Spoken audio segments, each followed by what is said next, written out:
A very good morning to you all. Welcome to Sunrise Daily today. I'm Chamberlain Uso. Good morning and welcome. I'm Ayo Makinde. Well, yes, reactions continue because, the Southwest governors did have a tour in Lagos yesterday about what went on, and those are some of the images actually going through. So there's been a lot of reactions in terms of what happened over time, just trying to assess what really went down. It appeared as though in the entire scheme of things, of course, and that's one thing about certain scenarios. When there's fracas, when there's fight, when there's war, you never really can think straight at that time. Well, especially when nerves are frayed, tension is high, and the issues, as far as those who are concerned about the thing, have not been addressed, and they're wondering what is happening here. Well, needless to say, of course, we all know that it wasn't only in Lagos that this happened. It happened in all the other states where the state governments themselves, the governors themselves came from, but in varying degrees of impact. But of course, we will still talk a lot more about this later on, so you can see the more details of that one. But suffice to say that for now, there are lessons in history that we seems to be eluding us. You referenced this last week, that if we do not learn from history, we are likely to repeat it. This is what is happening. What are the lessons here? I guess time will tell. Yes, indeed. And by the way, good to have you back as well. And, we usually just tell people that certain actions that we take and what we do. Look, we're an endangered species. People always tend to forget that. But, it's really, it really is good to be back. I mean, of course, as you can tell, Chamberlain, your phone was inundated. Try mine. Of course, the phone went bad, so I couldn't pick many calls. Within an hour, I think I had more than 100 missed calls, and even from people whom I didn't even know had my number, and so many things. But, one thing that we can just say is, ultimately, we all know that we have a responsibility to build our nation. There are people whose scars will never be reported, whose scars will never be seen on television, read on the pages of newspapers, who are doing their bit in their own silent cocoons. Yeah. But we're all playing our parts. As Chamberlain has said, there are so many other endangered species that we will never see. During the COVID-19, we're talking about the doctors and everyone in the medical profession. At times like this, it's journalists, security operatives, and undercover agents and all of that. At war times, it's the military. Many of them, we never really get to hear them. But these things happen, and just should give us an idea that there are people who pay prices that we may never see. Equally important is that whilst all of these things happened, it's also worthy of note that how the authorities respond moving forward is very important. So they need to be sure that they demonstrate that genuineness of attempt to ensure that they are seen to be addressing the issues that are raised. Beyond the government saying, we've accepted this headline, but what every other person does could be very important. We will talk about this a lot more today. Yeah. But suffice to say that I don't know how encouraged a lot of people are about the conversations, the communication that has come from government over the past few days and even the past couple of weeks about this. Is the government connecting? Is the government being heard? Do people even understand what the government is saying or the various authority figures are saying? Do people connect with them? Is there empathy on the side of government? Communication is not communication until what you said is received by the people you send it to the way you intended it. So long as that end is missing, there has been no communication. And speaking about communication and the people, when you look at the response to whatever action anyone in government, either governor, minister, public information official, managers. When you see the response of the people to whatever they do, it may be inadvertent. They may not think that it was going to send the kind of message perhaps that they had in mind. Then you realize that that principle of a chain being as strong as its weakest link comes into play. Especially when people have an opinion and you are not addressing that opinion frontally, you throw words around. I mean, one of the criticisms that trailed the president's broadcast was that he left out the Lekki shootings. Now, a number of people are like, okay, so what is the rationale for that? Try as information managers of the president may, as far as some people are concerned, what you said just comes to play. The weakest link is that thing that people, as far as they are concerned, hasn't been addressed. And we need, we need to be sensitive to the emotions of people. Look, I have this theory, faulty maybe, but the federal government doesn't particularly have citizens. It's the states. No. Well, until this, maybe until they're outside Nigeria. Okay. So it's just a thought in my head. Like, look, so the states have a lot of responsibility to play in this. There's still so much to handle in our nation. Well, it never really ends. So there you go. But let's take a look at what the date is and how they reflect what is going on. We'll start with Nigerian Tribune. This morning, Lagos attacks meant to weaken Southwest economy. This is ascribed to governors, as you may have seen in those images, which just a moment ago. But Tribune has a whole host of headlines, riders associated with that lead story. The first of which says, "Wonder at ease of arson despite proximity of security agencies in affected areas."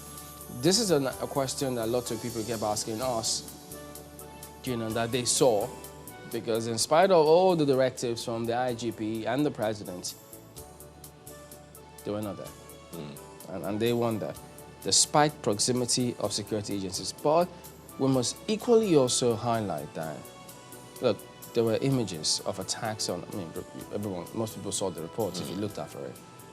Police stations, they were burnt, they were attacked, looted. The armory there was looted. Policemen themselves. And you wonder, look, that's why they're asking, look, there must be something here, which they are equally trying to find out. But we'll see where all of that is headed. But the other riders, disregard threat of violence, Akeredolu tells Igbo. Those killed must get justice. Gbajabiamila. The NSAS protests a fundamental lesson in democratic governance. Tinubu. 229 arrested suspects to face prosecution in Lagos. Looting of warehouses continues. Dogara's house vandalized. Oh dear. So, unfortunately, that's what you get to see there. Okay, so that's a main big lead on the front page here today, and you also see, okay, we'll come to some of these other ones as we progress. The Guardian newspaper has the same story about the looting. Looting continues nationwide. Youths risk death over expired foods, drugs, many killed, many injured. The Guardian newspaper is looking at this in all kinds of ways, and I'm wondering, if these people really knew that these drugs were expired and these foods were expired, will they still look at them? Wow. Well, the Guardian newspaper has others. Abuja, Damawa, Taraba, Kogi under attack. NAFDAC, Kaduna urge caution. Serap asks ICPC to probe hoarded palliatives. And of course, there is another word on the street out there, and I think this one came from the NGF saying those palliatives weren't being hoarded, that they were being kept just in case there would be a second wave. That's the account of the NGF. How persuasive that is, I guess we'll wait over time to see. That image you see there is that of governors and ministers touring destroyed public assets and private properties in Lagos yesterday. Right beside that picture, why 15% budget allocation to health is tall order by FG. I'm wondering how to relate with that one. 15% budget allocation to health is tall order by FG. Yet I think the federal government is part of so many international treaties and agreements that said that some of these things should be done. I guess we'll wait to see and get better understanding of that. 246 Naira budget for 1 month medical care of every Nigerian in 2021. So that's your budget, 246 Naira every month. That's what you get, Chamberlain. Concerns over no direct allocations for COVID-19 and future pandemics. FG allocates 4.526% of budget to sector compared to 12.5% by South Africa. That is on, a story continues on page 2 of the Guardian newspaper this morning. Take a look at Vanguard next. Governments, businesses count losses to end SARS protests. Economy loses 54 billion naira daily under curfew. Greenwich Bank, oh dear. Sanwo-Olu to Gbaja. Assets replacement costs, okay, I'll go again. Sanwo-Olu to Gbaja. Assets replacement cost in Lagos put at 1 trillion naira. Effects will manifest in GDP, Professor Lekki. Firms lose over 1 trillion naira, says investment banker. Job losses, poverty to escalate. Analysts, that's a big one we see. And then Lekki, I have no stake in LCC, says Tinubu, calls for shutdown of toll gates. That's what you see there. Well, it's been burnt anyway, so they've got to take time to see how they can sort some of those things out. But this is I'm trying to understand what the call for the shutdown of the toll gate is. Remove the toll gate permanently, or what? What happens to the contractual arrangement with LCC? What happened to the investments? Well, see page 5 for details. That's what it says here. Investigates Lekki shootings now. Catholic bishops urge FG. Remember the argument that went on and on about exams during the COVID era in terms of WAEC exams and NECO exams, whether or not West Africa could continue or Nigeria could be part of all of those conversations. So they had a huge argument. But now, look at this. NECO postpones SSE exams indefinitely.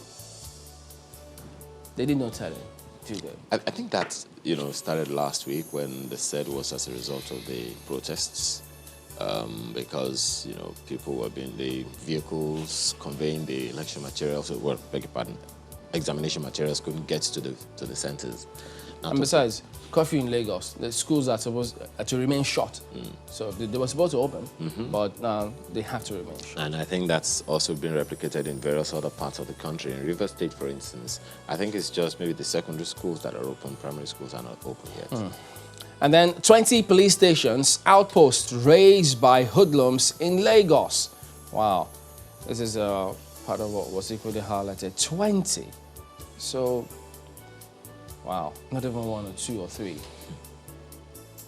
But right beside that one, go about your legitimate businesses, Southwest governors, Afenifere tell Igbo.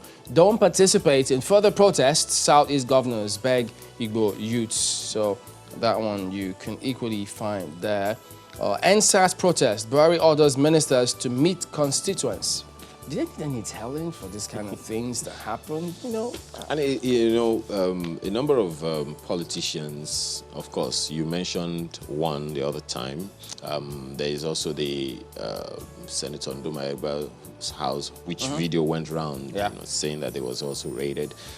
One senator, I think in Oyo State, Ibadan precisely, said that he was keeping some of these things to distribute on his birthday. That's what the report says. How far that is true, I guess we'll wait to see.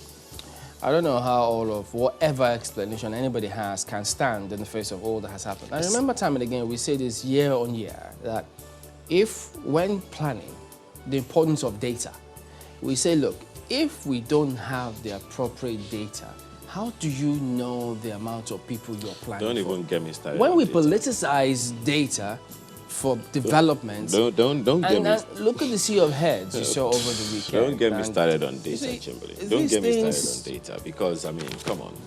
Don't even get me started on data. It's the mere fact that we don't have that, and there is no concerted plan to harmonize it. At least, if there is any, it is not communicated to people.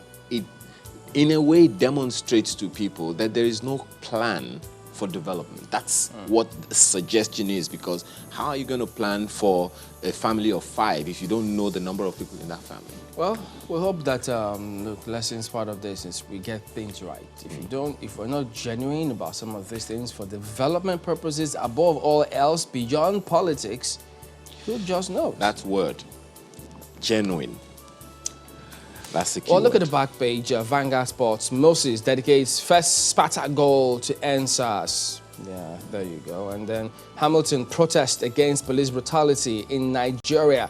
You see him in that attire there, joining NSAS with Nigeria's map of Nigeria right on his chest. Well, that's Vanguard this morning. The Nigerian News Direct is also focusing on the attack on Lagos. Lagos coordinated attacks and attempts to weaken Southwest economy. That's ascribed to governors. Ministers, Southwest governors, we stand with Sanwo-Olu, Akeredolu to Igbo residents, disregard threat of violence by Adeyinka grandson, and Ogun opposes YYF agenda. Find that story on page 3 of the Nigerian News Direct this morning. Number of other stories you'll find there on the front page. Oshun Oyetola gives looters 3 days to return looted property, pledges to support victims. That story is on page 4. And of course, we've been seeing a number of people being caught in their homes with these things. How far this will go, I guess we'll see over time. NSAS protests. I didn't order soldiers to shoot protesters at Lekki toll gate. Ascribed to Tinubu. Comments Buhari, IGP on police reforms and sack of SARS. That story is on page 12. Again, President Buhari condemns loss of lives, appeals for peace. That one you'll find on page 7 of the paper this morning. Right above the nameplate, looting of COVID-19 palliatives warehouses.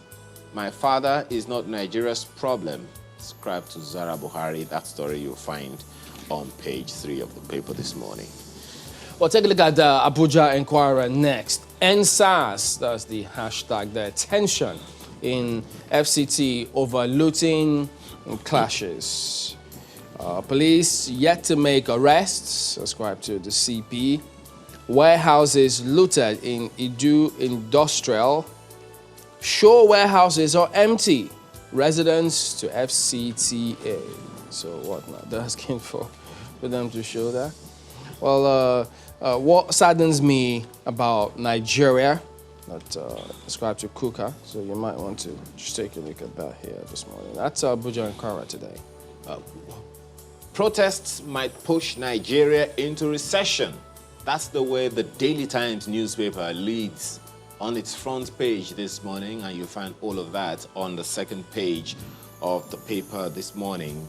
And a number of people have also, I think, you read a report this morning that said that the consequences of all of these protests will be reflected in the GDP. Well, the story continues on. Well, you'll find it on page 2 of the paper this morning. Under the picture you see there of former governor and the incumbent. Protests by Jabiamila governors, ministers, query Lagos mayhem, urge Igbo to stay. That story is on page 4. Lekki killings. OPC warns hoodlums, demands inquiry into Lekki tollgate saga. I guess all eyes will be on that panel set up by the Lagos State government on this. Looting. Looted drugs from Kaduna warehouse pose health risk. Find out who said that on page 5 of the paper this morning. And the editorial of the Daily Times newspaper, right above the nameplate, is on NSAS, the Catholic Bishop's Declaration. That's what you have right there. The Daily Times today.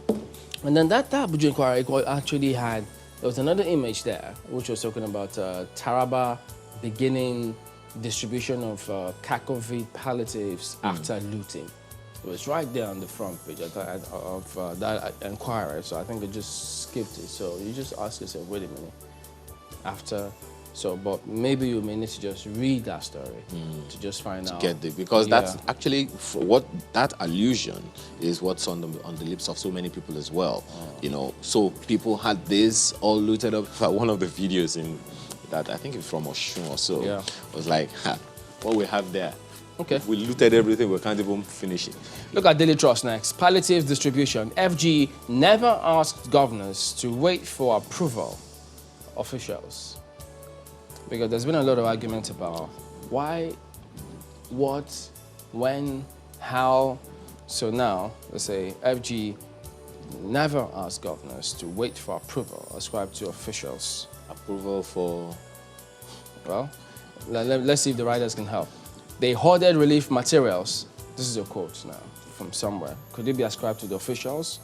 My father vindicated Buhari's daughter. You wonder in what context. We handed over items to states since that's ascribed to Kakovid. President condemns looting as plunder continues. So that's what you see here. And then they have this table here, reported cases of warehouse looting across Nigeria. So you have that in Lagos, Kwara, Ondo, Oshun, FCT, Anambra, Cross River, Edo, Kaduna, Plateau, Taraba, and then again in Abuja on the 25th of October. Adamawa, then again in Plateau, which, and then again in Oshun on the 25th of October. So they had on the 23rd and then 25th. And then that of Abuja as well, you had on the 24th and then on the 25th, 2 days. As the graphics on the front page. Yeah, Plateau you had on the 24th and then 25th. You need to see those images, it's a sea of heads there, goodness me. Man, the one, especially the one, I think Jos Plateau State, was horrendous. And then you see Buhari warns against quit notices to ethnic groups. Severe economic impact likely if unrest curfews persist. There was a report in July about COVID and what could likely happen to economies, developing economies, including Nigeria. They at that time had said, look, this scenario is playing out now was likely to happen. This was as far back as I think June, July. It was published, I think it was in the Guardian UK. But you know, and to make it worse, in April, there was another publication. It was a report by people in the agricultural sector, a section of them. Look, we are sitting on the keg of gunpowder in terms of food scarcity if we do not take certain actions because of, you know, people are unable to, insecurity, people are unable to go to their farms and all of that. And then COVID happened, and now this is happening.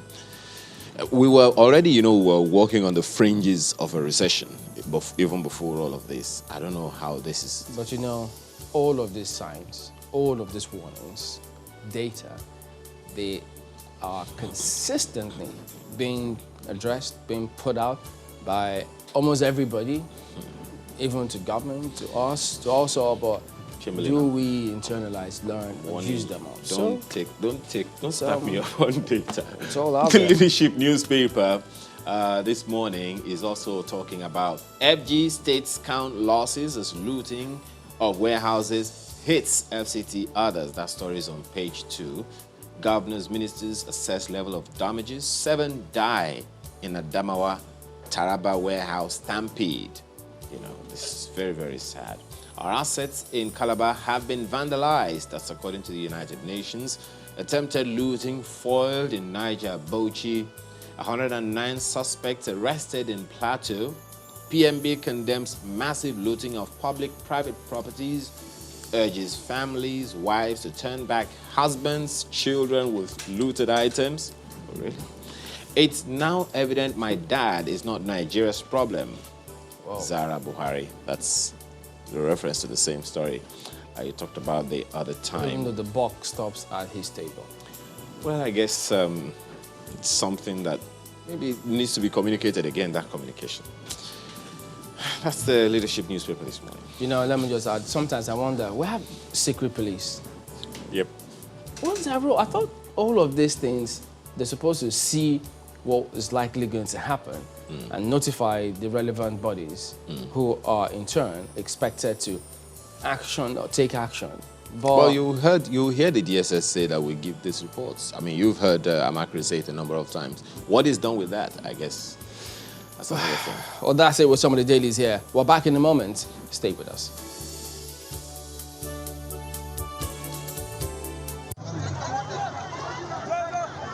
Oh boy! Oh boy! Oga! They are bastard! They are bastard! Oh, bitch!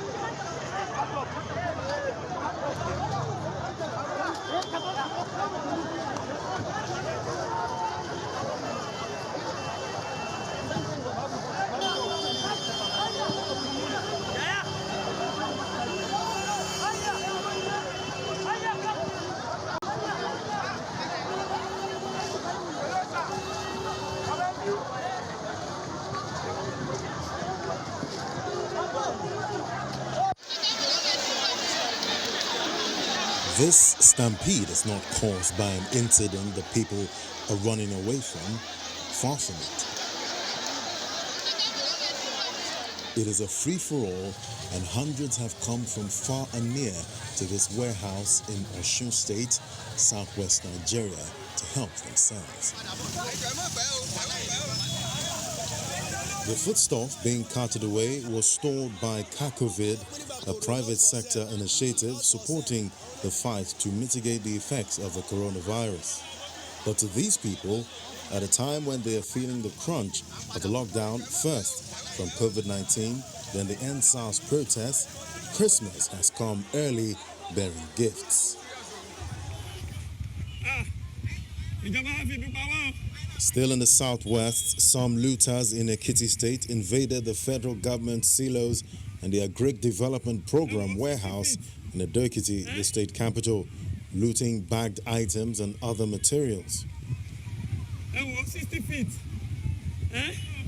In their large numbers, the people besieged locations apparently to cart away food items, especially CACOVID palliatives, has been witnessed in some other states across the country. Apparent surprise and delight also hit residents in Calabar, the Cross River State capital, and no one wants to miss out on the opportunity.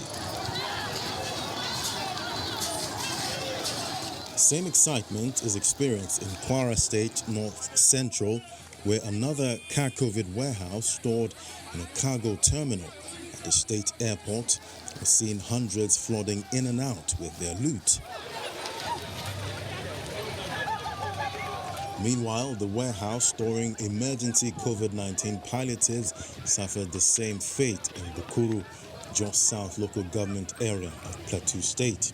The storage houses various items ranging from grains, pasta, and agricultural equipment.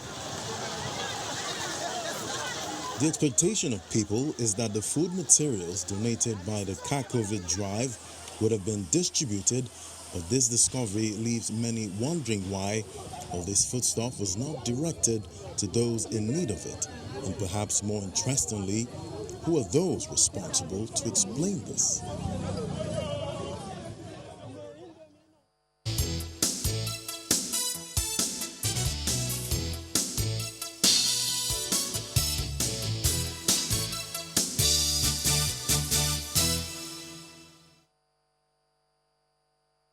Welcome back. Well, just to shed light on some of those images that you might have seen, what could have gone wrong, how did what happened happen, and moving forward, what could, might, or should be done. We've got Toyosi Akerile Ogunshiji, who is a chairperson of Victim Support Fund, COVID-19 Task Force. Thank you for coming on this morning. Thank you very much for having me, Shamali. Well, yes, we do know that you are of the Victim Support Fund. That's right. And we know that, yes, what you're doing is out there for people to see. That's right. But, you know, looking at those images, they're just questions. You just ask questions of who you see right in front of you or the very next person, if the relevant persons are not just there. But, I mean, at least you have a huge idea of how this thing should have been done from examples of what you have done. So you do have an understanding of what's happening. So tell us from your perspective what you see. How come we're where we are today? Thank you very much, Shamlin. First, it's important for me to provide some context. The Victim Support Fund was set up in June 2014 as a private sector-led humanitarian initiative supposed to provide psychosocial support, economic empowerment, education, and rehabilitation and resettlement for victims of terrorism and insurgency in the Northeast. And so our work over the last 5 to 6 years have basically covered Borno, Yobe, Adamawa, Taraba, Gombe, and we've made some interventions in the IDP camp in Ohogwa in Edo State. And so this happens to be the very first time that the Victim Support Fund is coming out of its typical intervention locations, within the Northeast to other parts of Nigeria. And that credit has to go to General T.Y. Danjuma, retired, who was the chairman of the Victim Support Fund, who inaugurated the 1 billion naira COVID-19 VSF fund on the 30th of March 2020 and appointed me chairperson alongside 5 of my colleagues on the VSF committee. And our mandate was very simple: ensure that we go around the country and cushion the effects of the impact of COVID-19 on vulnerable groups and families and indigent, households around the country. So we had a very short period of time to design a framework around how do we go into communities and support Nigerians. And the first thing we did was, of course, begin from, the Northeast. So we began from Borno, Adamawa, Yobe, Taraba, Abuja, and also focus on Lagos and Ogun State because they were the frontline COVID-19 locations at that time. But even beyond that, the first thing we did was to work on a needs assessment. Because one of the problems of, in humanitarian coordination in Nigeria is it's not just appropriate to sit down and assume that this is what the people need.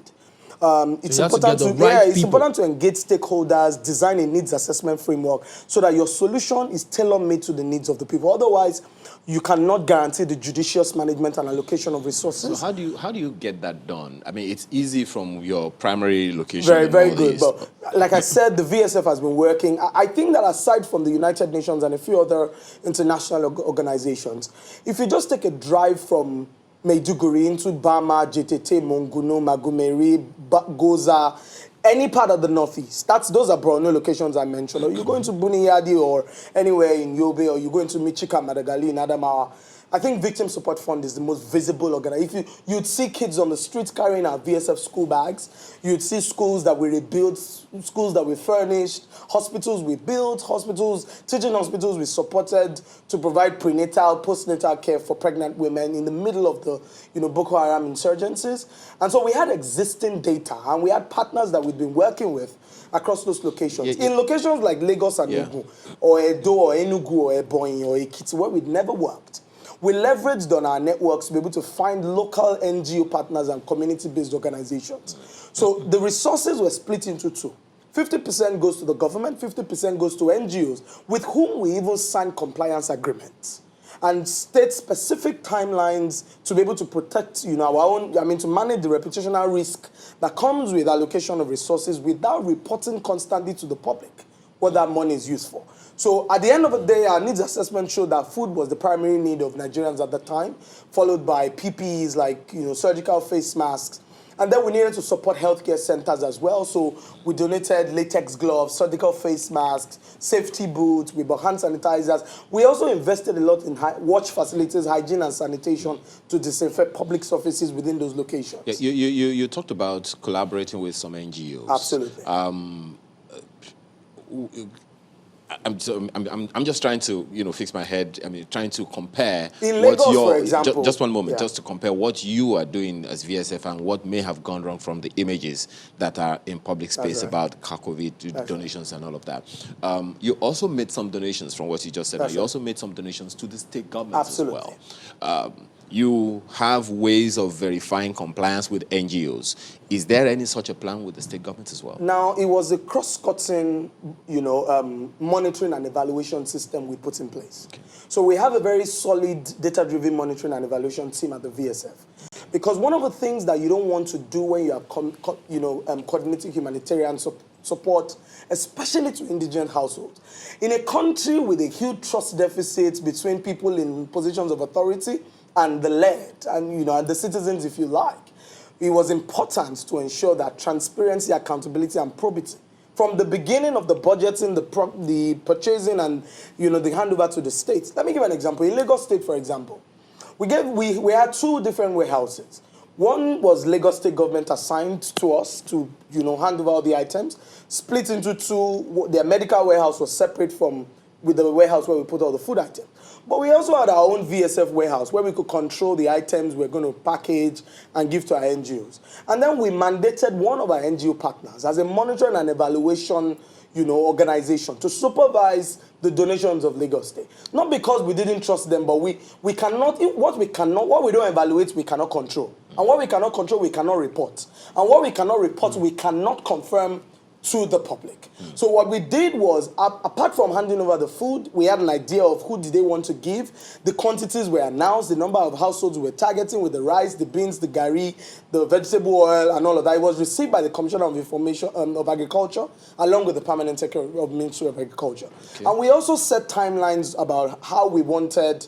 We also had a standard profiling of the people we wanted our donations to target. People that didn't have employment, people that survived only on daily income. Were you also able to confirm whether or not they were actually distributed? Yes, I participated in some of the distributions. If you go to my social media pages, as the chairperson of the Victim Support Fund COVID-19 Task Force, myself I was on the street along with the NGOs. In fact, Mrs. Kalesonwo, who is she works in the Ministry of Women Affairs. And Abisola Lusoya, who's the acting Honorable Commissioner for Agric, called me. We were constantly in touch to know exactly who the people that received our food items. So the people that received it from Lagos State were mainly widows, indigent women within across local governments. We also focused on indigent local governments with dense population of indigent people. So we did Alimosho, we did Amuwo, Dauphin. We even went to riverine communities in Apapa, partnered with Rethinking Cities, Lagos Food Bank, Mama Money, many of those, NGOs that were already, Cocoon Foundation, who were already at the epicenter of supporting communities with food and medicals in the middle of the pandemic. When you say you handed certain things to the state government. That's right. But you still found it necessary to have your own VSF. Yes. You set up something as well. Why was that? Because, you also had ways to monitor what was going on. Why did you have to have a second one?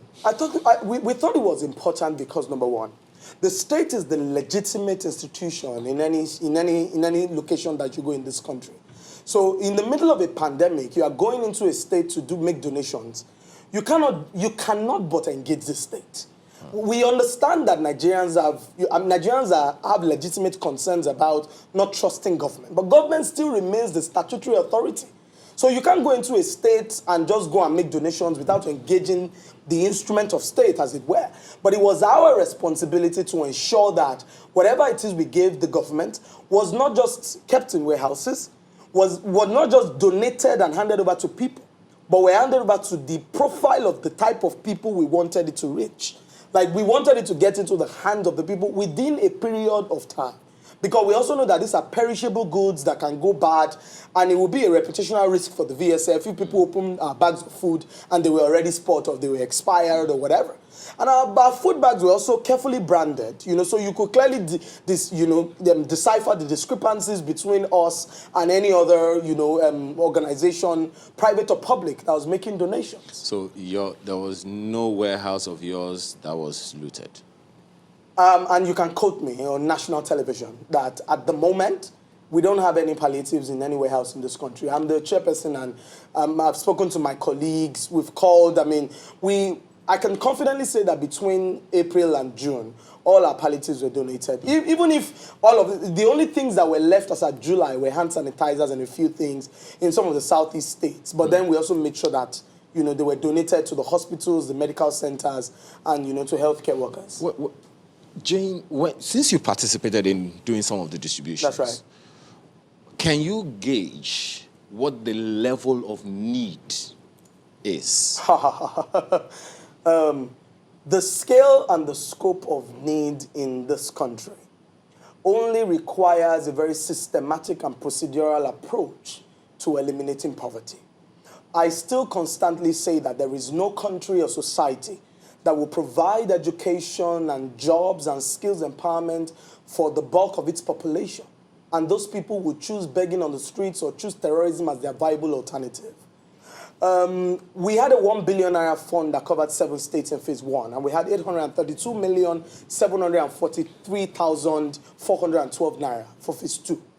And one of the things that we noticed was 1.8 billion is a lot of money, but if you break it down to 12 states, to also include the fact that we donated telesurveillance and conferencing equipment to the National Center for Disease Control, because at the time, a lot of people couldn't travel from across the country, and we wanted to be able to boost the capacity of the NCDC to coordinate their data monitoring and management system from Abuja across all the 36 states. So we donated those equipments to them. We also invested in the National Pandemic Response Action Plan of the Federal Ministry of Health. We provided support for their Ministerial Expert Advisory Committee. In fact, we fully equipped with printers and computers the COVID-19 Secretariat of the Federal Ministry of Health. The Victim Support Fund COVID-19 Task Force did that. If you break 1.8 million down, on the average, you have 150 million naira per state. And then you want to break it down to 10. By the way, I must mention that for us, it wasn't just an issue of donations. We were very particular about the dignity of our intended beneficiaries. So I make bold to say that perhaps we had the best packaged palliatives in this country. We had 10 kg rice, 10 kg beans, 10 kg gari, 10 kg maize. Vegetable oil was not 1 liter, it was 4 liters. Salt was 2 kg. And our hand sanitizers came in 250 mils, 125 mils. I want you to please help me get to that issue. From what you saw, that's right. What's the scale or the scope or the gap of need that you saw going round to this So place? I walked into a locality in Badagry. We had gone with one of our partners, Rock Development Foundation, and we wanted to target people with disabilities because it was also a very inclusive intervention process. So dwarfs, people with disabilities, women, widows, men, young people, artisans. We had a very strategic, mapping of who it is we wanted to target across the local governments. We were also very we were conscious that there was no way we could feed the whole of Lagos or feed the whole of any state. So what we did was to make sure that how do we maximize the impact of our resources within those locations. When I walked into Badagry, my heart broke. There were places that we went to, and they said that nobody had come to those communities to give them anything at all in the last. You can go to my Instagram or VSF Instagram page to see old people, like really, really old aged people. If I had anything that I had, I would go back there with my personal funds. And I want to encourage Nigerians that this is not the sole responsibility of government. The fact that we're constantly going to have indigent people within our society, means that there has to be a more deliberate and intentional approach to providing social protection for our people. The scope and the scale of the need is so much that whatever it is you give is like a drop in the ocean. But and then it's also temporary, because how long would 10 kg and 10 kg rice and beans that's part last of the for a family, an average Nigerian family of a father, a mother, and 4 children? Yeah, but we're trying to understand how come some of these items didn't get to the people, because as we saw over the way, for days now on ending, we've seen different parts of the country. Yeah. Because I'm just looking at your own strategy to see what happened, how you were able to ensure that it got to the people who wanted it. Because today, some dailies are reporting that officials are saying, no, we didn't ask the states to wait for approval before distributing anything. That's right. So states are saying, well, these things were here, we didn't hear from them, they wanted us to wait until certain times, and so it's going back and forth. What do you think could have gone wrong? See, Chamberlain, I don't know. I don't know much about the internal processes of, the government or CACOVID, so I'm unable to make very informed, broad, comprehensive comments on that. But I know that, I'd granted an interview to the International Center for Investigative Reporting in September, and they had asked me what some of our challenges were at the Victim Support Fund COVID-19 Task Force, and I said one of them were the perhaps underlying bureaucratic, processes that could greet some of interventions like this. And you see, I don't hold brief for any government official. I don't have the capacity to do that. But I also know that leadership, requires sometimes you need to have your boots on the ground yourself. You can't simply delegate responsibility and say, go and do this without checking. But I also want us to be slightly lenient with the people at the very top of making these decisions. A first lady of one of the states where we donated called me 2 days ago to provide me explanations on what happened and all of that, and said, look, VSF, you people came. You gave us a letter, you gave us a date, you came with the date, you gave us a list of NGOs, you gave us agreements, we were clear about what you wanted to do and who you wanted to hand over your food items and all of that too. I think perhaps what we should be looking at going forward is what are some of the critical learning points. And at the Victim Support Fund, we're happy to share our notes with other organizations who may want to do this sort of things in the future. However, I understand that some of the food items, our food items at the Victim Support Fund were already bagged in 10 kg. We bagged each of the rice, beans, gari, and everything in 10 kg, and then put each into a 50 kg bag per family. I understand that some of the other, private donations were brought in 50 kg or 10 kg, and then some of the states wanted to rebag them into smaller sizes to ensure that it could spread and go around because to I was going larger to ask, populations. because some of them said they wanted to rebag. Yes. So I was going to ask, what was the point of trying to rebag?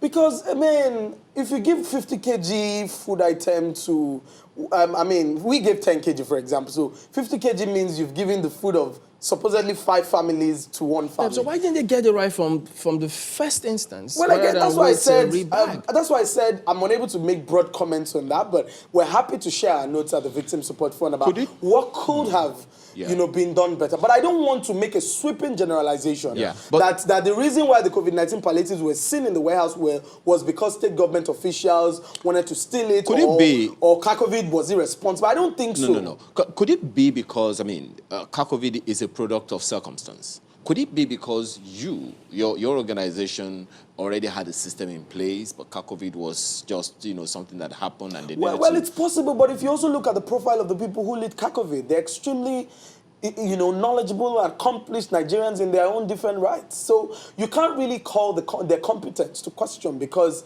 something went wrong here. I think that, I like to focus on the solutions. And I constantly am emphasizing the fact that we're happy to share our notes at the Victim Support Fund about how data-driven monitoring and accountability can ensure that things like this do not happen, in the future. I feel that maybe communication is also very important. Communication where? Communication, vice versa, from the government to Kakovid to the government. Maybe, I don't know what could have happened along the way, but like I said, I don't want to completely make a sweeping generalization that, the palliatives were going to be stolen. However, I have reservations about certain public officials who came out to say they were planning to... Okay, how do you hold Lagos State government, for example, responsible for palliatives that were shared to members of the leadership of the state to distribute? And one of them said he was keeping it to share it on his birthday. Like, how does the governor, who is in the middle of managing a crisis that has stemmed out of, things that spiraled out of his control, how do you hold him responsible for that? And again, it goes to the very heart of our public our recruitment process into public service. You can call a governor and a minister out as much as you like, but we also need to hold to account the people within that funnel of representation in the ministries, in the government. The governor can sit in his office and say, I want these food items distributed to this. But you have people who have their own agenda about what they want to do. Okay. Will it help? And I'm not as busy as a governor, so it's easy for me to be going around location to location, sharing rice and beans. You talked about data, and it's I'm something... monitoring along with my colleagues. You talked about data the other time, and it's something we also open our conversation with. That's something a number of people have also complained about. Yes. That we don't have a developmental data, so to speak. We don't have a social diary, social protection diary, documentation, social welfare, whichever one can put it. Maybe that would have helped to know the vulnerable families, the vulnerable individuals. But you can't say we don't have. If the government needs data in this country, there are credible non-profits, community-based organizations, faith-based organizations, which is what we did. Leverage existing networks and build and leverage their capacity. I didn't know, as chairperson, I didn't know any of the NGOs that we gave food in Enugu or anywhere. But we have people that work in these locations that you can call up and say, who are the top 5 NGOs in this state? We want to distribute food. Stakeholders in those states, call them up. We want to see their records. Working with South Saharan Foundation in Enugu or, Professor Joy Ezelo's NGO in Enugu and all of that was not my decision. We have a monitoring and evaluation team that has the responsibility of carefully selecting and verifying which NGOs we distribute through. And we don't just do that. We are documenting in photographs and videos and publishing reports. All our NGO partners, in fact, concerned parents and educators to whom we gave the food for teachers in Etios and local government, had a 36-page report. Cocoon Foundation, all of them had their reports. If you want to see some of them, some of them are published on the Victim Support Fund website. So the other reason why we also make sure we work with NGOs and government is also for checks and balances. Because government can check the NGOs can check the government. Beyond that, the media management around it is very crucial. So yes, a lot of people mistaking some of VSF for other organizations. People are camping on my page, on VSF page, defending us that, look, we were watching every state. We saw the TV reports and saw everything you handed over. We saw you distributing. So I think that constant briefing of the public is very important to engender public trust. Let me bring this in as we wind down. When we talk about the scale of what's required, because looking at the sea of heads there, let me ask this hypothetical question. Now, assuming they got it right and got to the people who really needed it, they'll still never be able to feed. You will still never have met it. It means that, look, we still might have had people who will still come out, even if you met the people who needed it. Even the Bible says that we're always going to have the poor amidst us. Wow. Even if all of the food you saw in all of those places, you can only hypothetically analyze what the quantities in those warehouses could be. But I'm a data scientist. I would only focus on numbers. If I don't have my facts at my fingers, I'm unable to make blanket statements that then indict me as not making informed commentary on issues I know nothing about. For me, that data is very important. And when I talk about the data at the VSF, it is so granular to who is. In fact, if you go to our social media pages, you'd see our data collection cards. The name, the address, the local government, your phone number. So you can actually randomly call anybody up and say, did you get any VSF food? So we can know which NGO is playing pranks or not. But having seen what is going on in different parts of the country, do you think that people can ever trust distribution of some of these items? Because it appears as if it's taking a massive Chamberlain, the trust around distribution of palliatives is just, it's a minute component of the grand trust deficit between the leaders of people in positions of authority and people and the led. I think you see, people would trust you when you carry them along. Constant information, constant clarification, constant briefing. One of the things that we did very well at the VSF was that at the beginning, the moment General Danjuma inaugurated the Victim Support Fund Task Force, we announced the money immediately. We didn't say Victim Support Fund Task Force is going out to intervene. We announced that we have 1 billion. These are the states we're going to be covering. This is the breakdown of what we are buying. So anybody can sit in their homes anywhere in Nigeria and do the mathematics of how we're going to spend that money. And then the problem is also that a lot of Nigerians hear billions and trillions. They don't eventually see what that money is used for. So you have a responsibility to say, I have 1 billion. This 1 billion is going to so number of states. If you break it down, this is what we are buying with those states. At the point of purchase, this is the warehouse. These are the trucks coming in. Constant briefing, because you see, you heal a nation when you make the people feel like they count. That's why democracy is a government for the people, by the people, and of the people. So if you don't constantly make sure that the citizens are actively engaged, it's not just about distributing palliatives. Nigerians don't trust people in positions of authority on anything at all. People now see me, even though I'm leading a private sector intervention, people feel that people are calling me out to be accountable, and I'm saying that leadership is about accountability. And I don't mind subjecting myself to that public scrutinization process. Because if you ask me questions, I will provide you all of the facts. And I think that is what, people that have been saddled with responsibility like that. I've not done anything much over the last 6 months. And my colleagues have invested more time. I mean, we traveled I had to go to Badagry by boat.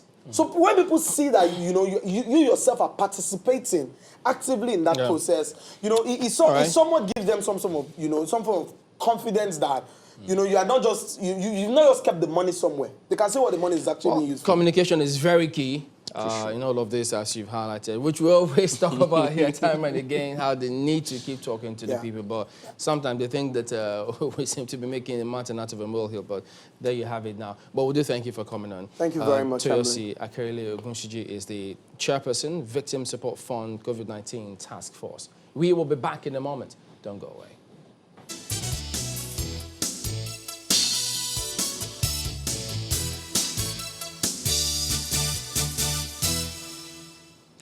Welcome back. We're heading to our correspondent, Olu Phillips, who has been keeping tabs on the developments in Lekki. Well, yes, indeed, some governors did visit there recently, but Olu brings us up to speed on what is the mood at this moment. Hello, Olu.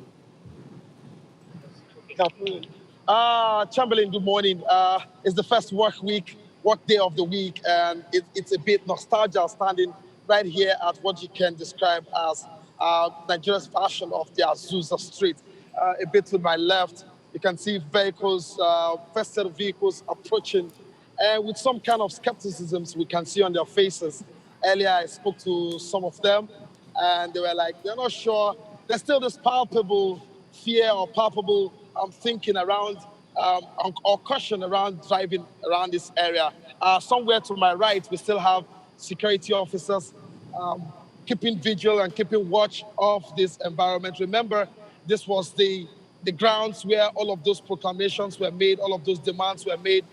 And it will go down in history also, Chamberlain, whether we like it or not, that on this ground, a demand was made 5 for 5, calling for the end and scrapping of SARS.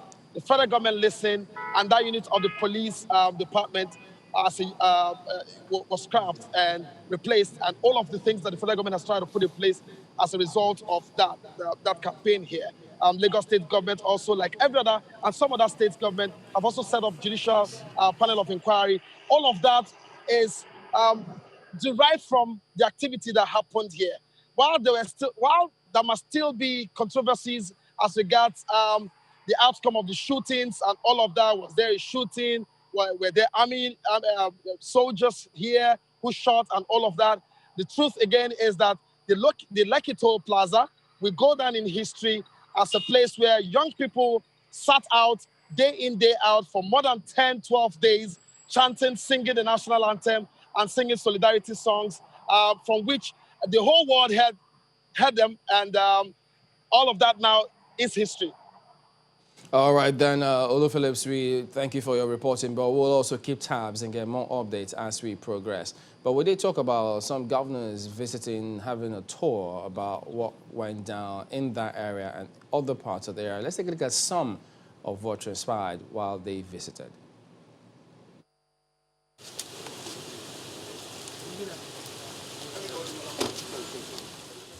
One after the other, governors of the southwest states arrive at the Lagos House Marina to commiserate with their colleague, Governor Babajide Sanwo-Olu, who is most troubled about the level of destruction in the state by rampaging youth who took advantage of the EndSARS protests.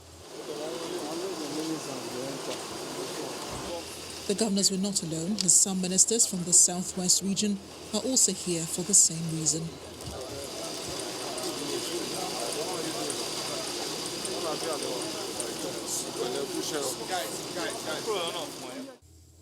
After a brief discussion and a glimpse of some damaged property, they proceed to the street to see things for themselves. The first port of call is the Igboshere High Court. Okay, I didn't even know that Olumide is here with us. I thought you were also a prophet. I saw you a week ago in Abuja. Why didn't you foretell this to me? Then the Nigerian Port Authority building, as well as the State DNA and Forensic Center.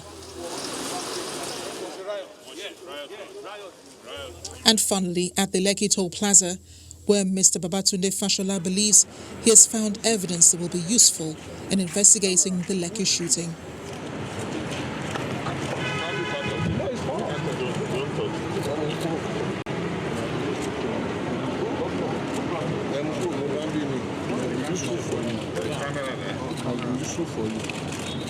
Afterwards, they head back to Marina, appealing for peace and assuring the public of bringing the perpetrators to book. We will be right to say Lagos was turned to a war zone because the damage could not have been worse than this if we were at war. The vile manipulation by elements keenly anxious to annihilate Southwest and destroy our common heritage must be condemned, and we condemn it. We charge the relevant security agencies to investigate all cases of violence with a view of identifying the culprits and bringing them to book. We are sure that all will be well. For all to be well, we appeal that we should refrain from volatile, provocative, inciting messages and language, so that we can then stand away and begin what I believe will be an investigation which the federal government is also supporting and which the state has started, that would really help us unravel how we got here. The Speaker of the House of Representatives also came calling, and he describes the destructions as a setback for the country's commercial capital. And look at the devastation and say we're now at the stage of reconstruction. Reconstruction was a language that was used during the Second World War in Germany. It was a language that was used during the Civil War in Nigeria. I never thought, where we are today, having come this far, that we'll be talking reconstruction again. The governor was telling me just now that it was going to cost about ₦1 trillion to rebuild Lagos. That makes my heart heavy. With assurances from authorities, Nigerians will be waiting to see how things unfold in the next few weeks, with hope that justice is served.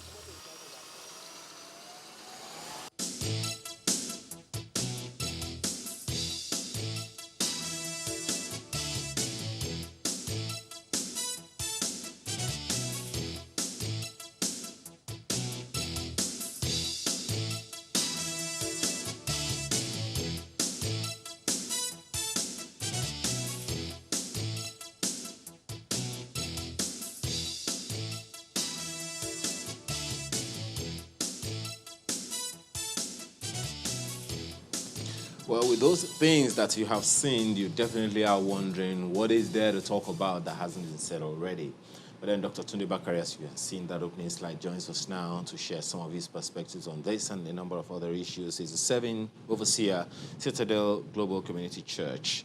Thank you so much for joining us this morning. I know you've been speaking on a variety of issues, but a quick take on what you think has gone wrong, especially with the visit of the governors from the southwestern states and some ministers, especially concerning all the mayhem that was unleashed on Lagos and a number of other parts of Nigeria. What's your take? Well, we can only thank God Almighty for the quick visit of the governors from the southwest and ministers from the federal capital. The tour they're taking will let government know exactly, especially at the federal level, the damage that had happened and that had occurred in Lagos State, and that is occurring in other parts of the country. It's a welcome idea that they visited to encourage the governor here, who had been laboring day and night, and it will give a sense of direction also to the government at the federal level. It's a welcome idea, and more of that should happen in the days to come, especially engaging the key players in the civil protests that went down south. But, Dr. Bakari, let me just jump straight into it. Let me start you off on this metaphor that came to my mind. You have been speaking to leadership about leadership of Nigeria. So the metaphor here is, let's take the nation as a car, as a vehicle. Most of the time, people see the headlamps, they see the body of the car, they see the driver, they see so many other things. But there are hidden parts of that vehicle that people don't see. People don't see the engine, they don't see the wiring and all of that. If you are to situate that with Nigeria, where do we need to begin to deal with the issues from? It's often said that the fish stinks from the head. I think with what had happened in the past few days that led to the carnage that took place on the 20th of October and thereafter, government should sit back and see what kind of services they're delivering to the nation. The engine room that you mentioned is very critical. Nobody knows what goes on in the corridor of power, in the bedroom of power, or say, for example, at FEC level, the whole nation will not see from time to time the decisions that have been made and how it affects citizens from time to time. So time had come for an introspection, for the government to sit back, those people in leadership, and say, how have we served our people? Where are the dividends of democracy for them? Because what you saw in the mayhem that just took place is the rage of the poor, essentially. Very condemnable, but if they are pushed to the wall, that's what you get, the rage of the poor. And the devastation that occurred, the buildings that were burnt, the palaces, the private investments of other people should give, is like a wake-up call for us all that we are not, after all, saved. And no matter the size of our walls, the fences that we think will protect us, or the armed men that could ward away these people, there are just too many, and many of them are desperate enough, ready to die and ready to kill. So the government should sit back and say, hey, there must be a new way of handling situations like this and of ensuring that the citizens get what they deserve. If we do that, and we come clean and come to the public and tell them where we were wrong and what we think we will do better, it will assuage the tension that we're experiencing now. Well, It begins with the end. You've have been a part of such movements over time. You've talked about the June 12, the fallout of the June 12 saga so many times, that of 2012 and all of that. Are there comparisons from the past, lessons from those experiences that we had? You, of course, are aware that the one of June 12 lasted for some 5 years or thereabout until the head of state at the time, passed. So what are those lessons that we must learn now in order to reap the benefits that the protest that you said was largely successful, in order to reap those benefits? What are the things that need to be done now so that in another 20 years, we're not looking back and having regrets? Unfortunately, there seems to be a disconnect, a total disconnect, generationally and regionally. Let me explain that. When this protest began, I was happy to start with that the young men and young women in this nation have woken up. Because when we were protesting and others before us, it was like they were in a sleep mode. But suddenly they rose up to accept responsibility to bring change to our polity and to our society. But when it was getting to the fifth day, in fact, before the fifth day, by the third day, I started engaging both sides, those in government and key leaders of the movement. And look, the moment the government had accepted your demands, it's time to change from street protests to engaging the government. Now, June 12 was slightly different because that was a rape of democracy. And people were enraged because the entire nation voted for a man and the election was annulled. It was bad, but thank God and President Buhari seemed to have brought a closure to that by honoring NQ Abiola, Chief NQ Abiola, by declaring that the election, it was wrong to have annulled that election, and by conferring on him the highest honor, GCFR. And alongside, the likes of Gani Fahmy was also honored for their active engagement of government all through their lives. But you see, the other protests that came, the ones I took part in, by the grace of God, I'd led civil protests 4 times in this nation, twice in Abuja and twice in Lagos. The last one in Lagos was your Jota, where Nigerians gathered to protest against the corruption in some regime. Now, if you watch what we did, there was a starting point of that protest. We marched to another point, either in Abuja or here in Lagos. The first time in Abuja, the secretary to the government, to the Federation of Metros, and we placed our demands on his hand. The second one in Lagos, we marched from Oba Akinjobi around Archbishop Vining Church to Alausa. We presented our demands to the governor. And then the last one was the march from Fountain to the National Assembly. It eventually, alongside with so many other people joining all over the world, young people also, the Novice Enough group, who were able to secure what the Senate eventually called doctrine of necessity that enabled the then vice president to become acting president and ultimately president on the 5th of May that year when President Yaradua died.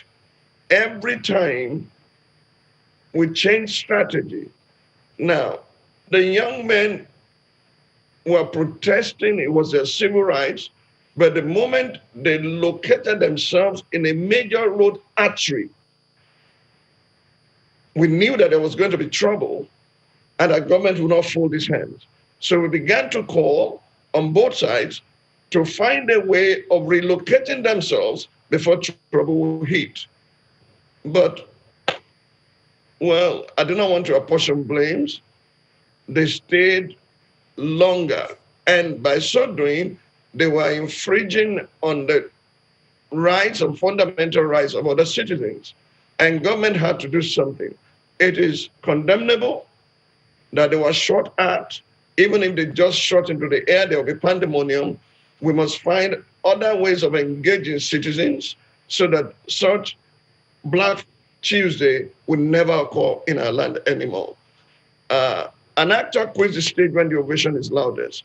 And if you stay longer than necessary in the dunghill, all kinds of flies will come.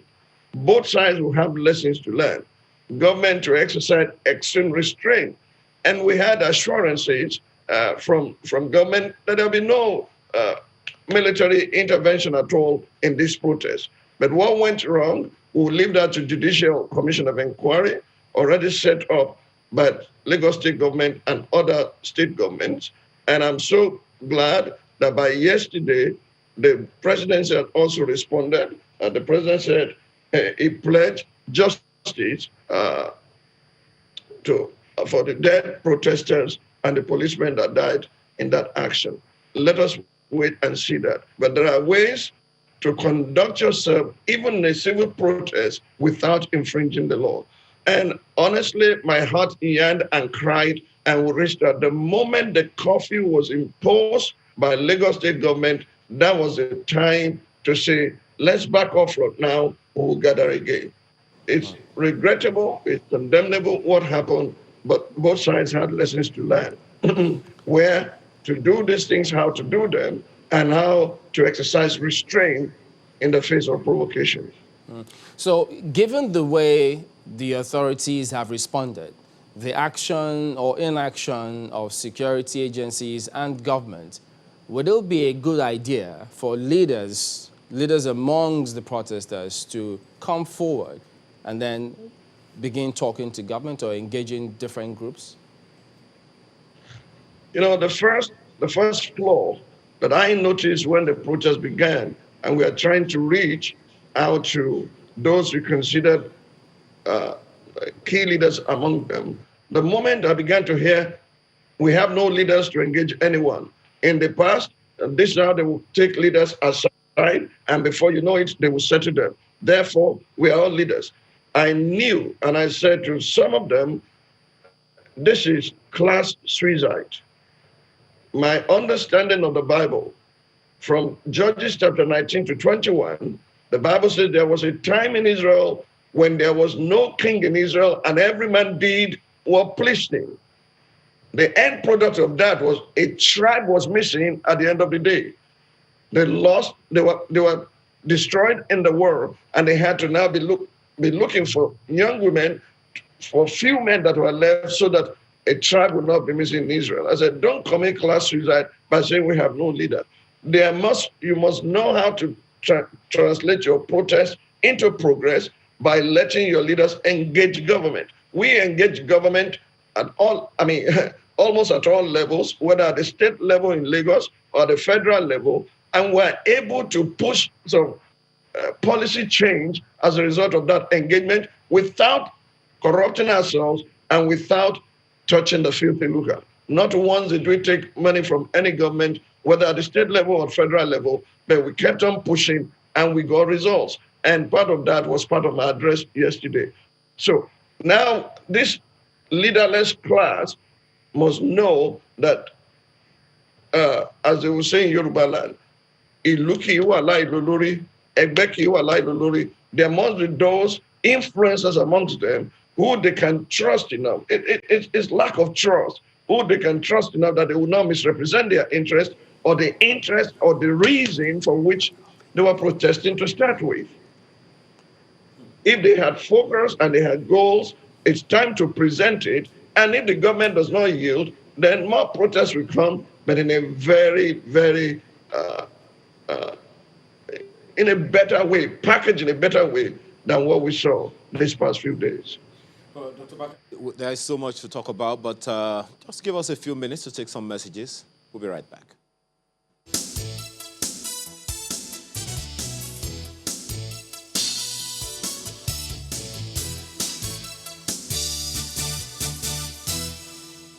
Welcome back. Well, Dr. Bakare, let's talk about policing for a bit. Now, the action of the police moving forward is going to be very pivotal.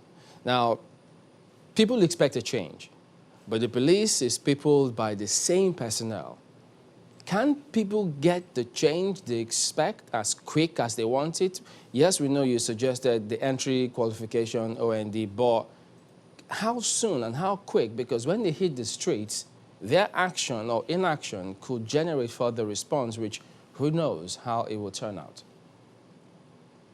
I'm sure you know the story of Georgia, a small country that came out of the old Soviet Union.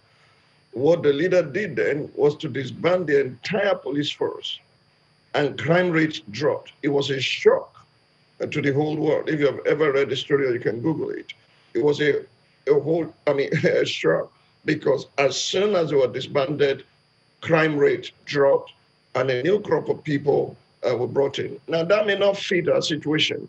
This is not a case of one cap fits all. But there are good elements in the police force, definitely. One rotten egg or one rotten apple can destroy a whole apple cart. I think part of the way to start is the culprits, the ones that were found to have brutalized people, that have abused their power, because the first point of contact of citizen with government is a policeman. The policeman is the ambassador of the government. The citizen hardly will have access to the president or to the governor of the state or to his commissioners or ministers or even to local government chairmen. But they will meet police constantly on the road. And if anyone had been found to abuse his power, misuse the gun that was put in his hand by the state, due to the taxes of citizens or whatever, those ones should be brought to book first. When judgment is not speedily executed, the hearts of men are set in them to do evil.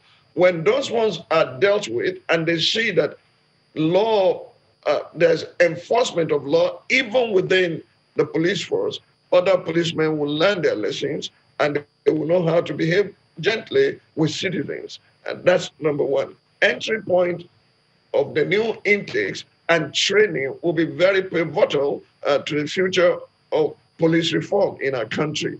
But those who are in can be retrained, and as it was suggested, they should be examined, whether psychologically, mentally, to know that they are fit, because they also have been harassed. I was told a story by one of the key leaders of the NSAS protest that there was a gentle man within the force, part of the SARS, that was gentle, that was always there to help them when they were engaging the police in the past. He had led this for some 3 years now, the gentleman who spoke with me, and he said one day they were shocked that the same man who had been gentle and easily disposed to their demands and everything, one day just got out of his own vehicle and shot a last man. They were wondering what happened, but he had been building up tension that eventually manifested on the road that day. Road rage, it is called.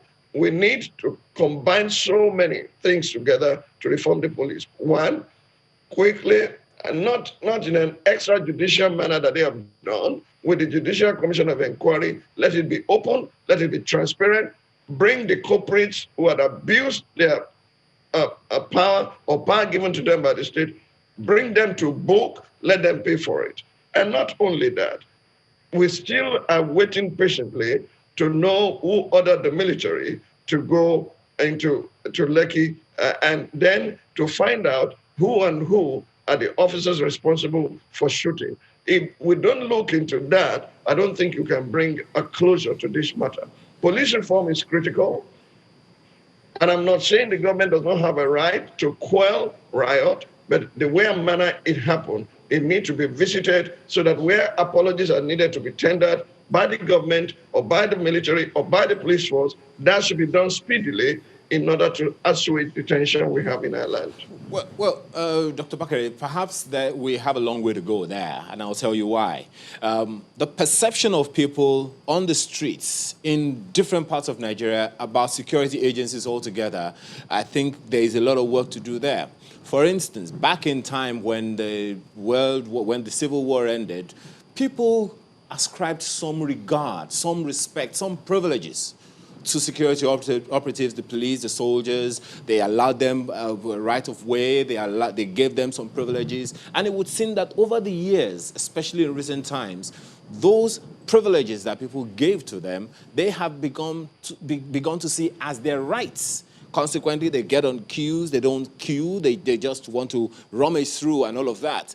And that, in a way, has also affected the image of Nigerians towards security operatives, irrespective of whatever major challenges they themselves may be having. How do we begin to readdress that? Because, as you know, the trust deficit is greatly depleted. How do we begin to rewind? You have hit the nail on the head. You touched it straight away, trust deficit. What we need, I remember a song, I can't recall now who by, whether it's fella, the Kakino Bileda. Look, these policemen and military officers are also human beings. They should remember that. The weapon of violence in their hand is what gives them the entitlement mentality that they have. But they can be overwhelmed by the citizen and they can be overpowered. And in the face of rage of the poor, they will run.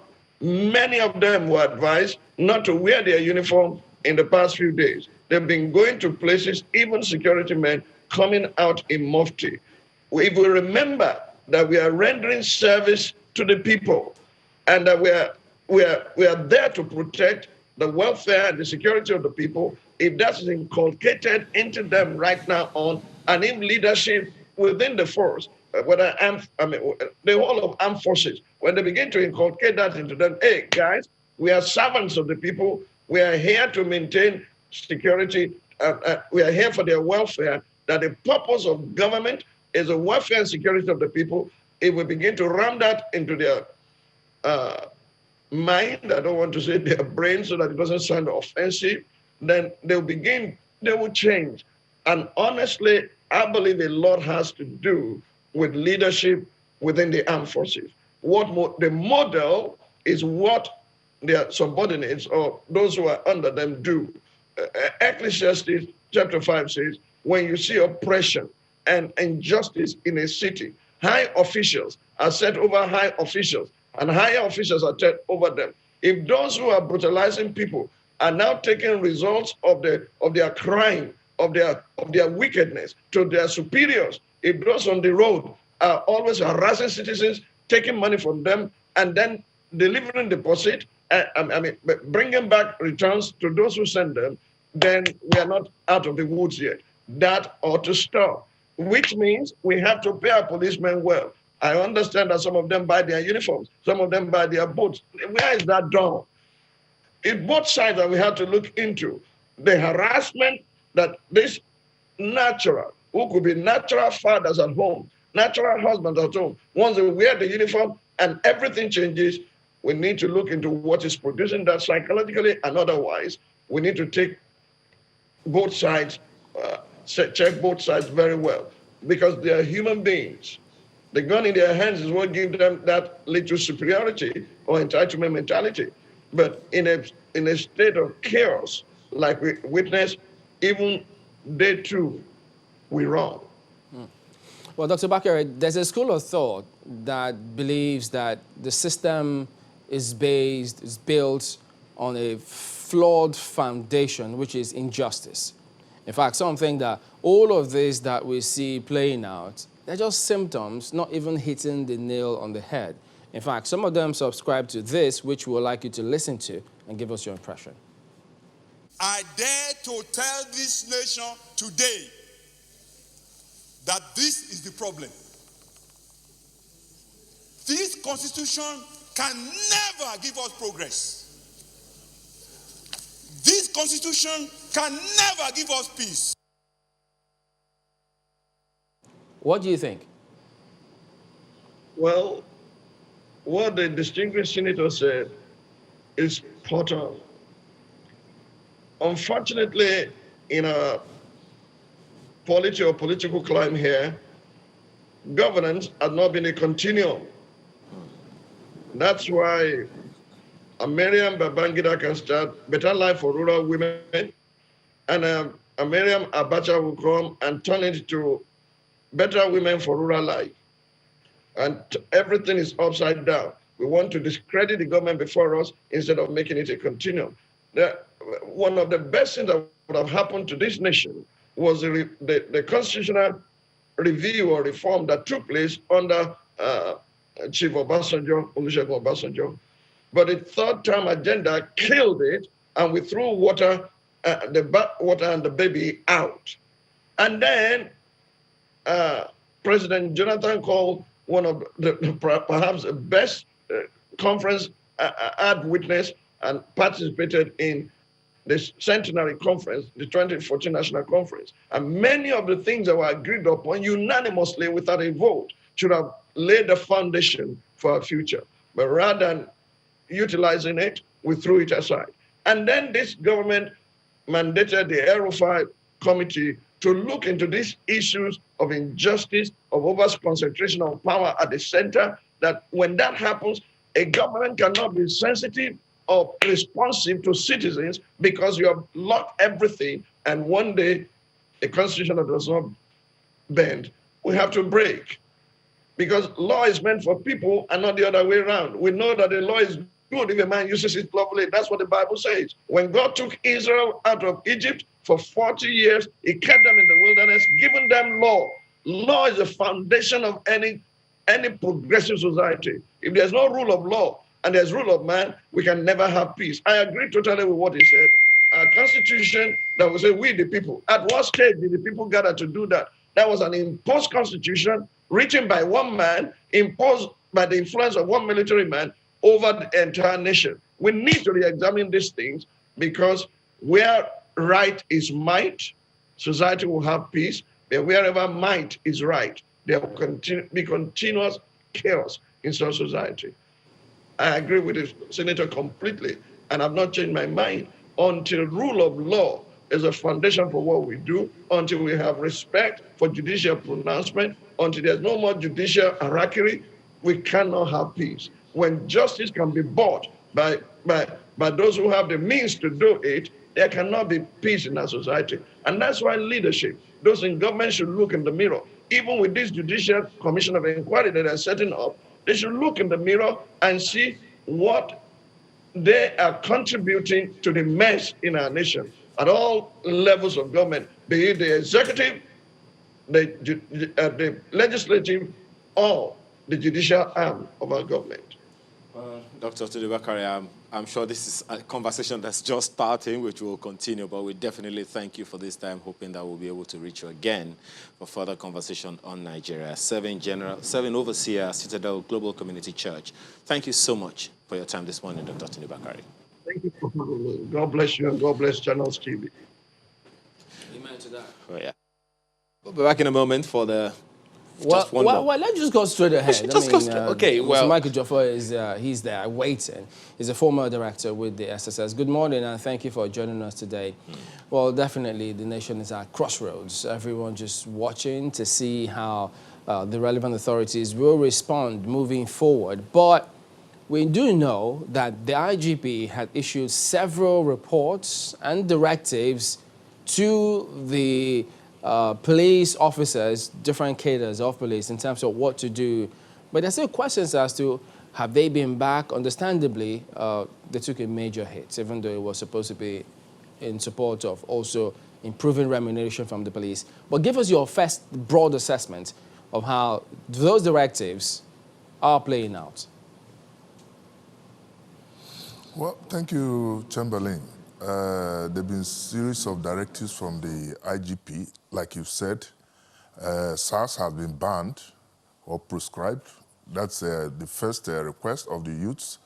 They have been withdrawn. A new body set up, which I believe is they're undergoing training. There's another directive which came about 2 days ago, which I actually hailed because I've been calling for it. I only pray that the IG will enforce that directive, withdrawing details from VIPs. It's a very sad situation that you have less than 400,000, because we don't have a database. We have less than 400,000 policemen on call. And over 120,000, if you recall, that the former chairman of Police Service Commission revealed that are attached to dignitaries, not even dignitaries. You see criminals moving with the police. People have no means. That also gives the police very bad image. So I believe that since IG has given this, he will have the courage to enforce it so that those of them, especially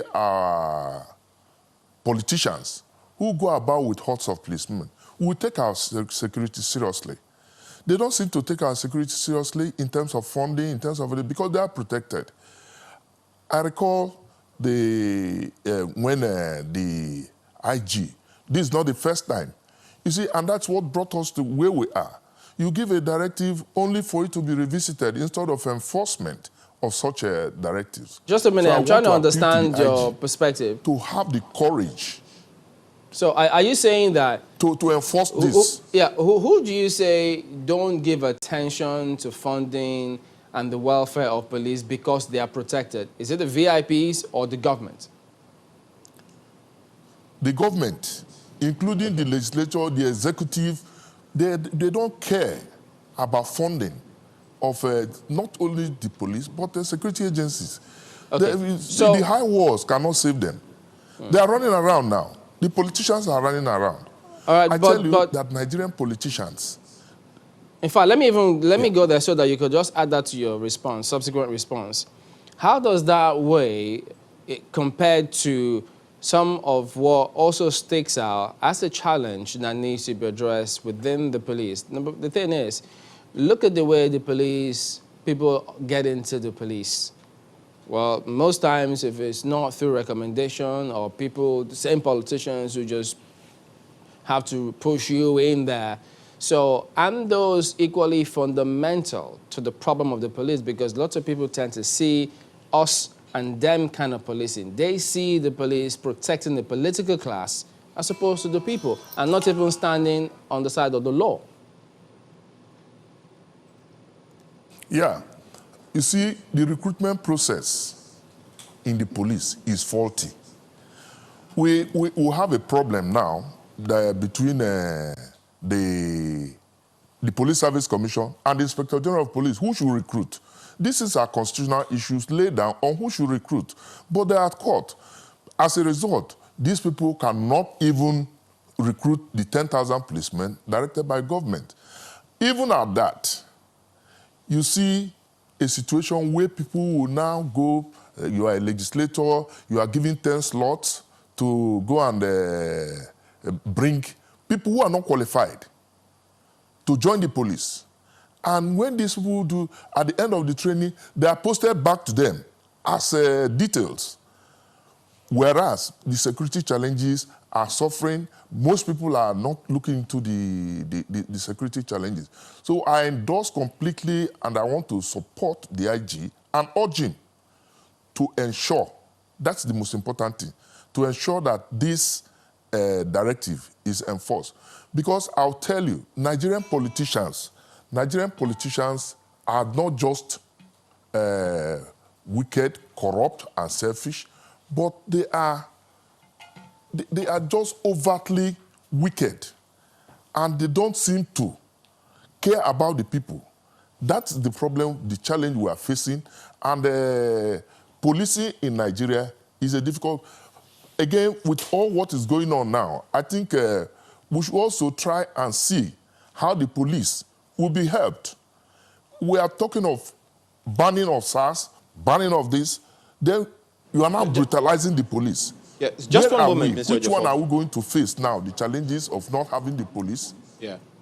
Yeah, Mr. Joffa, just one moment. The issues, that concern is valid, that of course, and it's something that we've been talking about here, that they need to upgrade the welfare of the police. But back to the issue that you raised about the legislators, well, the word on the street about that some of them are saying is that they are endangered as well, and consequently they need some security cover. Do you agree that they're, from where you stand as a former DSS director, do you think they are indeed endangered? I don't agree. I don't agree. I don't move with police. Do you move with police yourself? It's because they are not doing the right thing. They are afraid of the people. If they do the right thing, they should be able to mix with the people. You can see this NSAS protest. Some people have no skeleton in their cupboard. We'll go and address the people, and they will be held. You saw the army, the major, who was saying, calm down, calm down, calm down. Because it's with the people. These people are not with us. Mr. Joffa, you are also aware, just one moment, you are also aware that sometimes some of them, when they go to their constituencies, they are attacked. So consequently, maybe that's why they say that they also need some police cover. That's the question I'm asking. Why should they be attacked if they are doing proper representation of their people? They are not doing the right thing. Okay, you see, I'm talking of wickedness of our politicians. How do you explain these palliatives, some of them that have been rotting away and people are just looting them now? Is it not acts of wickedness? You store all these things to the point that they are expired and people are hungry and you are representing the people? No, we can't continue this way. There's no way we can continue this way. Nigerians must rise up to the occasion for proper representation. And there's no way we can get proper representation until our electoral process is sanitized so that leaders will emerge from there. I encourage the youth, but with what they are doing now, I think it will be laying foundation for 2023. That you cannot come and buy votes. Now, INEC is trying to streamline their procedure, their process. Now, they have come with another one because of their the politicians have come with another one because of their wickedness, buying of votes. So anybody who comes with money will be driven away. I think But the youth must also get involved because they are the people who being used in thuggery. Yeah, but Mr. Jofo, and participate in politics. you know, yes. It's the police that this all started with the actions and what people wanted, kind of change they wanted with the Nigerian police force, as well as their remuneration. But unfortunately, you had the police formations, you know, raised, armory looted. But this cuts beyond, it goes beyond the Nigerian police force. In fact, the Nigerian security agencies across board. Their mindset usually is us and them. We see time and again how they brutalize citizens because, so it appears as if there's a fundamental problem, either with the training and the mindset such that every citizen or most citizens they relate with those security agencies, it looks as though they are perpetually angry with the citizens. Shouldn't something change in terms of the mindset of security agencies across board and the way they relate to citizens? No, there's no way it can change without proper orientation and training of the officers to build that confidence. Like last week I said, we will have a trust deficit. So the police and other security agencies, not just the police, need to build that confidence. And how do you build the confidence? It's not by brutalizing the people. Stay with the people. And that brings me again to the issue of state policing. The police is too distant from the people. If they are not local, security is a localized problem and needs local solutions. So people who you don't have confidence in, I've continued to emphasize this, you transfer people from Maiduguri, go to Bayelsa, that trust deficit is still there. There's no confidence. So we need to localize our police. These two central. And as long as the trust deficit is there, people will not cooperate with the police. Assuming we localize to change its orientation. Assuming we localize the police, what about the army, the civil defense, the SSS? It goes on and on. Do we localize those ones too?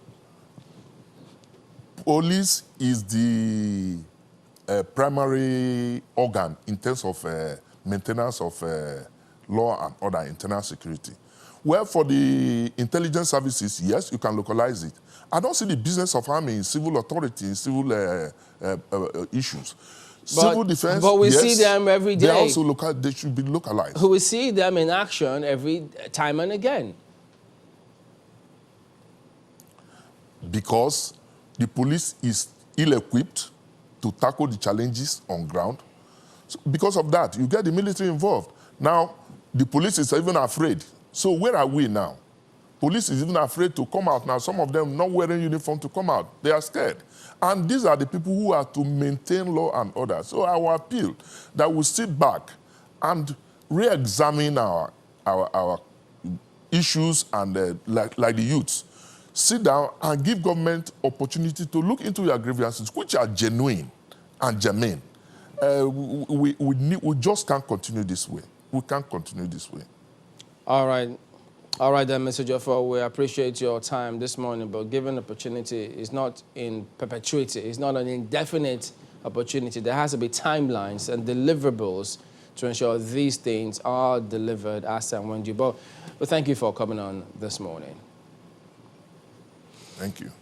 All right, then. So, well, there you go. Lots of perspectives and lots of issues out there in terms of what needs to be addressed. And the actions that people take moving forward, it's always going to be pivotal. So, who knows? The issues are endless. And, of course, there is a stream of messages on our platforms. But we'll have to take them some other time. We have to thank you very much for your time this morning. All right, so we'll see you tomorrow.